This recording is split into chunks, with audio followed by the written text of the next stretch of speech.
Uh, one one of the guys I want to ask you about is Spencer Wagy.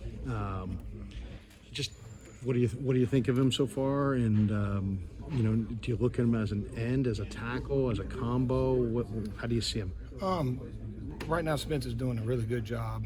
We did extensive work looking at him coming out of college, and we kind of saw him as a tweener. He played a lot of defensive end at North Dakota State, and he was weighing 270, 275 in college, so he's kind of that tweener.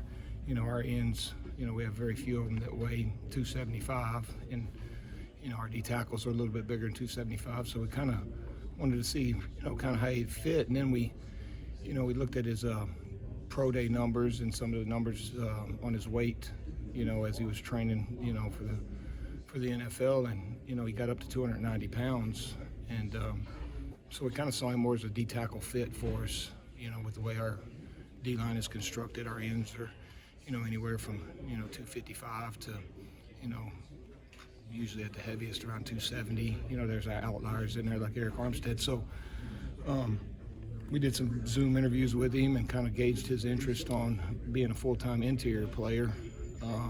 And he was all about it. And he's, we questioned why he gained, that much weight from the end of the season. And, Spencer's always, looking for the next step along the journey. And he kind of self-awareness, just saw himself more as an interior player in the NFL than out on the edge. So he gained that weight, which was good for us, and it even sparked more interest. And then so we ended up getting him, and he's done a good job, especially here in the last couple practices. He's really flashed, made several plays in the backfield. Really smart, savvy player, very, very dependable, always knows his assignments. And, initially he was doing some really good things in the run game for us, playing stout in there. And then here the last few days, he's flashed as a pass rusher, particularly on some of our, twist games or schemed up stuff. He does a really good job. If he's the penetrator, he's able to go in there and get some penetration where, we put offensive linemen in a position, where they either got to stay on Spence or come off on a looper. And he's creased up in there several times last few days. And then he's won some one-on-one reps also.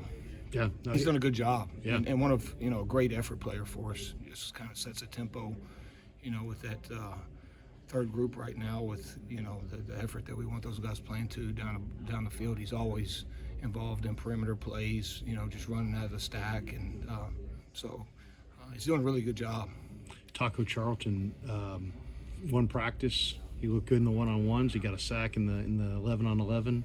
A lot of talk about him coming into this camp was that first-round pick. Is he tough enough against the run? Is he nasty enough? You've helped a lot of guys resuscitate their careers. What do you see in Charlton, and what did you see from him yesterday? Yeah, kind of like, what I've talked about in the past. A lot of these things go back to, when I looked at him in college, and I did a lot of work, in Detroit on him. I was in Detroit when he was playing at Michigan, and we brought him in, a lot of film work on him, and then we brought him in on a 30 visit there in Detroit, and got to spend a lot of one-on-one time with him, 7 years ago now. And I liked him then, and, I've just kept up with him throughout his NFL career, and he's flashed some, athleticism and pass rush ability to really run and pursue the ball on the perimeter. And we're always looking for, long athletes that, we feel like can fit in our scheme. And, we were looking at him and felt like we had an opportunity to bring him in here and just see what he could do. I've always, like I said, I've always kept my eye out on him. A couple years ago in Miami, he did some good things as a pass rusher. We feel like our scheme, is advantageous for those bigger, longer defensive ends. The way we kind of play them, we don't play them in there, really tight where they got to muscle around with these big 320, 30, 40-pound offensive tackles. We put them out there in advantageous situations where they can use their speed and their length to, play on a half of them and try to get them, off balance in the run game to where we can use our speed and our length and our explosion to set edges in the run game rather than just brute strength sometimes that, some schemes ask their guys to do. And then yesterday he flashed. He was straight off the plane, quick workout, signing, rush install, get him out on the practice field. And I just before we hit the field, I was like, look, don't worry about making a mistake today. We got you. If you're going to make a mistake, make it going fast. Not sitting there thinking, overthinking things, playing slow. Just go fast. And it popped yesterday. One-on-ones. Had several really good reps in there, and then in the team setting, he went in there, and for the little bit of time that we've actually got to spend with him, putting the scheme in and stuff, he picked up the scheme quickly, with what we were asking him to do yesterday, and then showed up and made some plays in the backfield. One of those perimeter plays, he went, set that edge on it, and probably would have been a TFL, and some really nice pass rush stuff, and then some scheme stuff that I really wasn't expecting him to fully know at the time. Did a nice job on there, and popped through a few times there too. So first day impressions were good. We'll see how it goes. Like with all these guys, it's always earned here, and it ain't a one day. We're not making any drastic decisions, good or bad, off of one practice. This is always a process, day in and day out grind, earning trust both ways. Me earning his trust, him earning my trust, and we'll see. As we stack some more days, get into these preseason games. Here in the near future, we're going down to Vegas to do some scrimmaging and the preseason game against them. We'll see how it goes. But I'm always looking for guys like Taco, big, long, athletic. May not exactly worked out exactly the way he anticipated it at other places. We'll see what it turns out to be. Is he still at about 270? I think he might be just a hair lighter now. Probably more towards a little bit closer to his college weight. I don't know the exact number. Everything was blurry yesterday for me and him, just trying to get him caught up quick as we can. So we'll try to find that sweet spot, with his weight and stuff. But I don't necessarily always get caught up in how much a guy weighs. It's what he can do with that weight. If you're 245 pounds and you can set a firm edge and you can still, generate power in your pass rush, then hey, so be it, And if you're, I've had 280-pound guys that weren't very good against the run, So weight's not an issue. It's more what they do with their weight and how they play behind their weight that I really look at. So, but I think he's a little bit light. It seems like he's a little bit lighter than he was at previous stops. His body kind of looks like what it looked like a little closer to when he was at Michigan, what I remember him coming out of college. How has Javon Hargrave fit into the D-line room, and what have you seen from him just this first week on the field? First of all, just, this whole process, just relentless worker. I know things haven't, health-wise always gone the way that Javon is, anticipated. But one thing he's continued to do is just continue to grind and believe in the process and believing that at some point in time this thing's going to click for him and he's going to get healthy and he's going to be able to put out there, what he knows he can do. And, I hit it in the spring.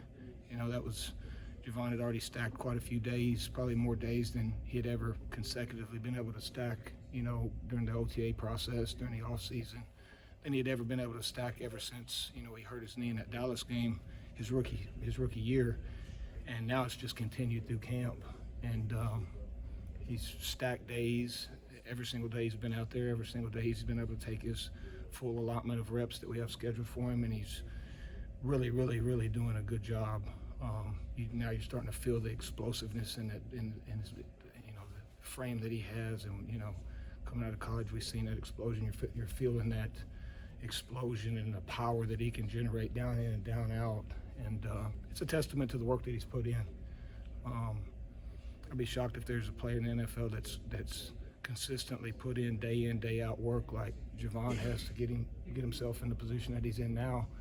And now that he's been able to stack the days, you see the technique, the pad level, the explosion, all that stuff, the pad level coming down, the explosion, the explosion he's able to generate through his lower body with the knockback and the disruption. And then, the skills that he's been honing in for a long time as a pass rusher, starting to come alive. I'm really excited about it. He's in the best place that he's been since he's been here. Just got to continuously stack one day on top of the next, and the arrow is definitely pointing up with him. He's doing a very, very good job, and I'm very excited about it. Coach, you talking about Kinlaw there? Yes, Kinlaw, Yeah. that's who you asked. I asked about Hargrave, but I was going to ask you about Kinlaw too. So that Okay, I'm sorry. that works out. That's okay. I'm sorry. We'll knock out two birds with one stone. No, here. that's a I'm great answer sorry. about Kinlaw. I thought you were asking about Kinlaw. I apologize. No worries. But how has Hargrave kind of fit in since he came here? Unbelievable. His personality fits in with our room. He's a guy that just doesn't get too high, doesn't get too low. The guys, we always have a really tight D-line group, and he's just fit in with that perfectly. So that's a big portion of it, bringing in a guy that's going to fit in with the culture that we have here as a team, and the culture that we try to establish within our D-line room. He's done a phenomenal job as far as picking up the scheme. He's done that at a really fast level. I don't think he's had an ME, since camp started. So a new guy coming in, usually you'll see a flurry of MEs early on, just with the scheme and stuff. Not being familiar with it, but he's picked up on that really well. And then, if you've been out at practice, his talent just speaks for itself. It's a little bit different in the run game for him here than at previous places. He was able to play in a similar scheme, a few years back, about 3 years ago when he was with Jim Swartz and in the run game. So he's really honed in on the attack nature that we want our guys playing with in the run game, and not the read and react style. And he's really making a difference in the run game with the penetration and just the disruption inside, and him and Eric or him and Kinlaw are in there together. The middle of that run game is going to be tough. And then as a pass rusher, his body of work speaks for itself. I ain't trying to reinvent the wheel with him. I ain't trying to turn him into something that he hasn't already been. I'm just trying to, Javon and I are just trying to fine tune the small, minute details within his pass rush game to just maybe help him get there a millisecond quicker. Maybe help him just a little bit, and with leveraging the power, just small things. He's already a well-established pass rusher. I'd be an idiot to try to bring him in here and say, hey, we're going to do something totally opposite of what, got you here. And he's doing a great job as a pass rusher. For the last few years, he's been a mismatch in there, and here early in camp, he's shown that ability to be the guy that can win, one-on-one rushes from the interior at a very, very high rate and collapse the pocket with power, win on quick edges, then very smart, instinctive player when it comes to the scheme stuff with the twist games, the middle games we run, some of the blitzes, that we use. He's done a really good job, and really looking forward to seeing what the future brings with him. Great work ethic, great guy, kind of mellow, doesn't get too high, doesn't get too low, but really excited. Last time we talked to you, you mentioned Ruffin McNeil was one of your mentors. Yes. And I called back to him the other day and talked to him. Oh, did you? He wanted me to say hello. But I asked him what he thought, the reason for your success was with defensive lines. And he said the first thing off was relationships. He builds relationships with every guy. And I'm curious, because when you watch you coach them so hard. How do you strike that balance between coaching them real hard, but also being a friend or a mentor yourself? I tell them, one is just being honest with them from day one. Mm-hmm. Is listen, guys. Early in my career, when I was younger, you could use it to maybe I was uncomfortable in my own skin. And I felt like I had to be an a-hole, most days out there, and some days I really was. And then over time, you kind of you make your way through the NFL, and you don't worry about certain things as much as other things. So I just be honest with them up front. Listen, guys, I don't want to have to come in here and be just a complete, a-hole every single day. That's not good for anybody. Now, if I need to be, I will. But I'm going to be, what I am going to be is demanding, and I'm going to be hard. If it was easy, everybody would do it. everybody would be great. Everybody would have a top D-line in the NFL every single year if it was easy. Okay, there's nothing easy about demanding hard work day in and day out, asking for physicality, asking for effort every single day that we're out there. So I'm upfront with them right from the jump. Here's what you're getting into. Even with guys coming in, free agents that we sign, when they're on a visit, listen, here's what it's going to be. And if, you're not into that, then maybe you should possibly look, at other avenues, other places than here, because we're going to work, and you're going to be asked to work every single day. And then with that said, I'm going to try to give you whatever I'm asking you to do. I'm going to try to invest myself as much as I'm asking you to invest. And it goes both ways. And I'm going to give you everything I can, whether it's energy, effort, or knowledge, to try to help you become that player that you envision yourself becoming. And then after that, it's just a matter of trust going back and forth both ways. Me backing up my words from what I've, kind of relayed the message and the standard, and then them following up with our discussions on living up to the standard that we want those guys to play at. And not, I never want to catch guys off guard. I never want to surprise guys with things that we haven't already discussed. So that, there's a trust factor in there. One, they have to, and it's a two-way street. They have to trust me as well as them earning my trust. And, you build relationships through grind, not through the easy times or the good times, the high times. You build the relationships when things are hard and tough conversations, tough meetings. Is the player going to change when things get tough? And are they going to see me change when things get tough? No, the standard's a standard. We just got to play to it every day, whether it's good, bad, indifferent. Play to the standard, and be prepared to do that. As a coach, it's going to be that way every single day. If we get a collection of players that buy into that standard, we will be successful. And then it's the grind, the day in and day out grind. Okay, that's where I think you build the tightest relationships.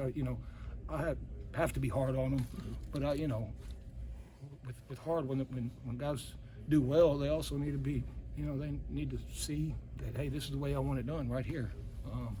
So it goes both ways. We'll be demanding hard corrections, sometimes harder on the corrections than other times. And then, when they do things well, I want the others to see, hey, this is exactly the way we want it done right here. So when Eric Armstead told us the other day that he thought you'd mellowed a little bit, you think that's the case? He credited your daughter. I don't know if mellow's the exact. You said you're not mellow. You're more mellow. Kyle said, yeah, he may have mellowed, but he's not mellow.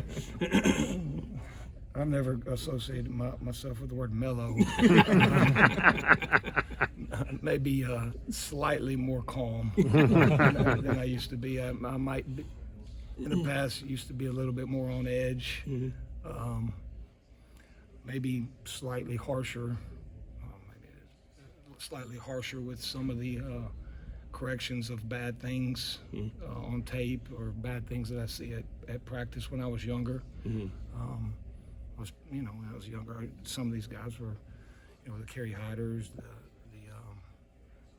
Alex Barrett, some of the other guys that were with me when I was a little bit younger, saw a little bit harsher side of me back then. When I was younger, I was trying to establish a name for myself, and I was a younger coach, so I was really same age as some of these guys I'm coaching, so I felt like better establish my demeanor within the room. As time goes on, you establish yourself, and you realize you always reflect back on things that you think, once a year is over with, as your career goes on, as a coach, if you're not constantly evolving in this game, then you're going to get passed by.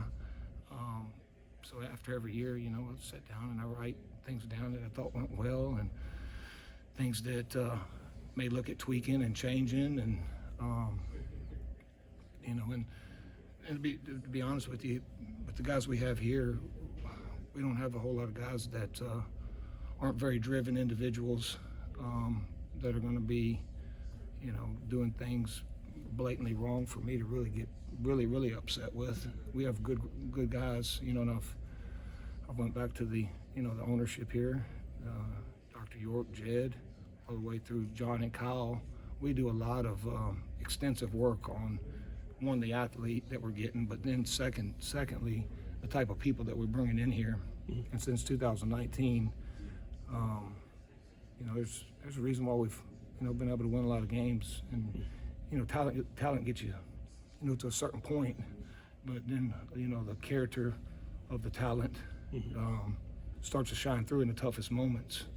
And we got a lot of character on this team, not only within the D-line room, but across the roster. So it's really a nice place to wake up every morning and come to work.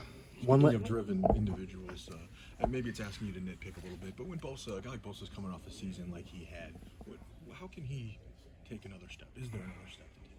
No, yeah.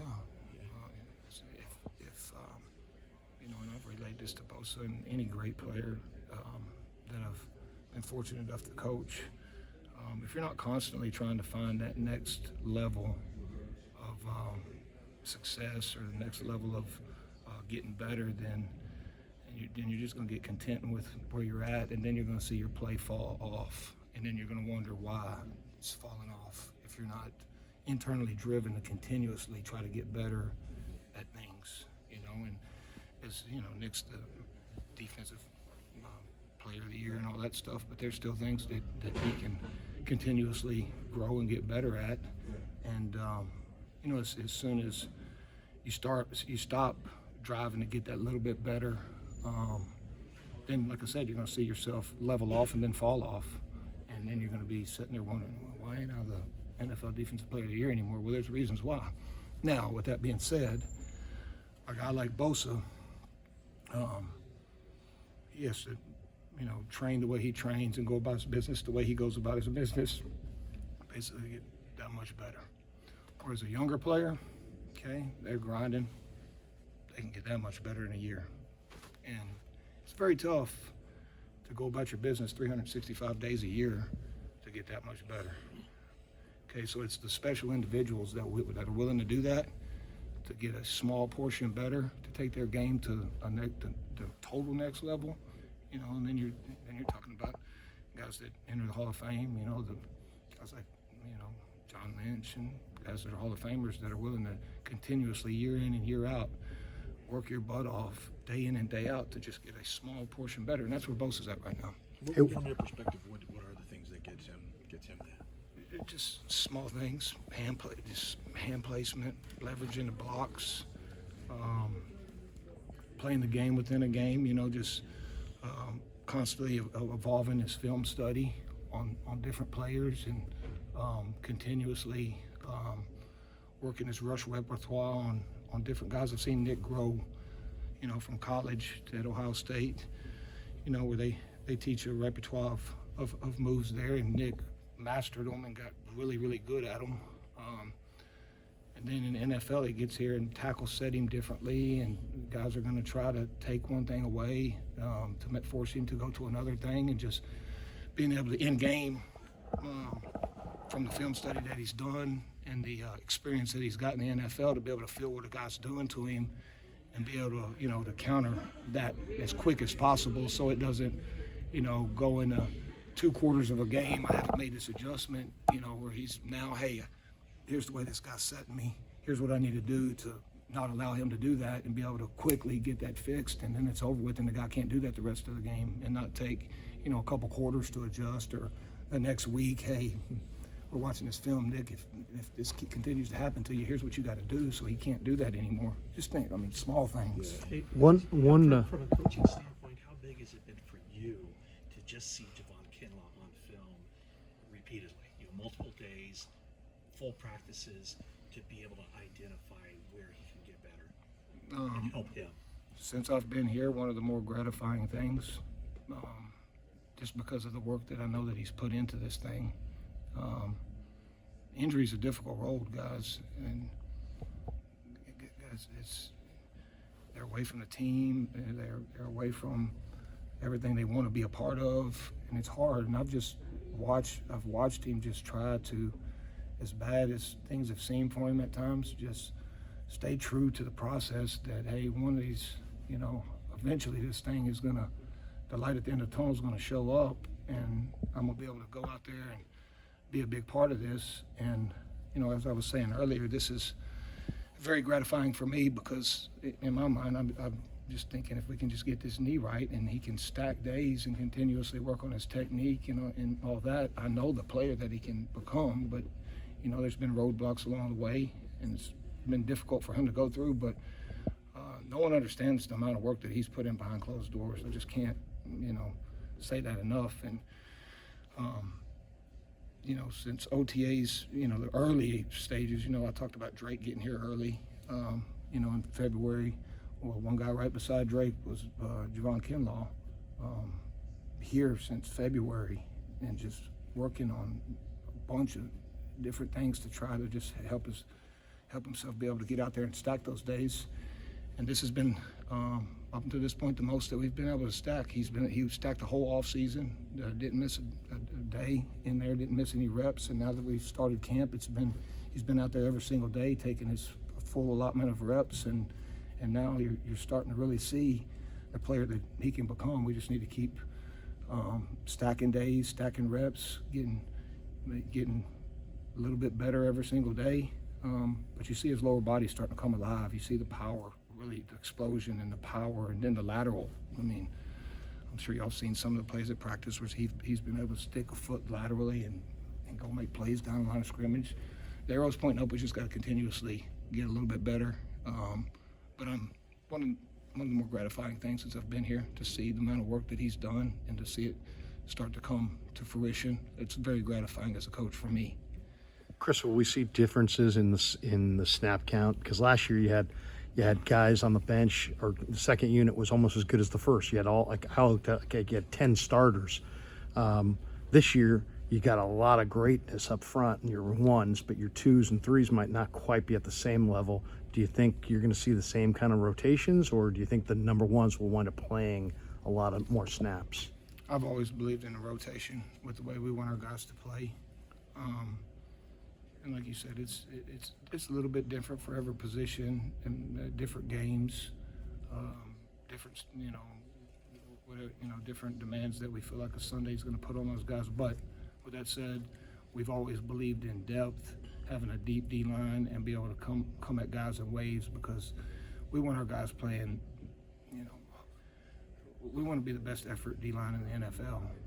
It's very hard to do, easy to say, very difficult to do. And if you got guys out there playing 70 snaps a game, you're not going to be able to generate that type of effort for 70 snaps. It's physically, humanly impossible to do. So when they feel like, they're at a point to where they can't give that type of effort, let's get them out, let's get them watered up, let's get them back fresh, and let's get them back in there.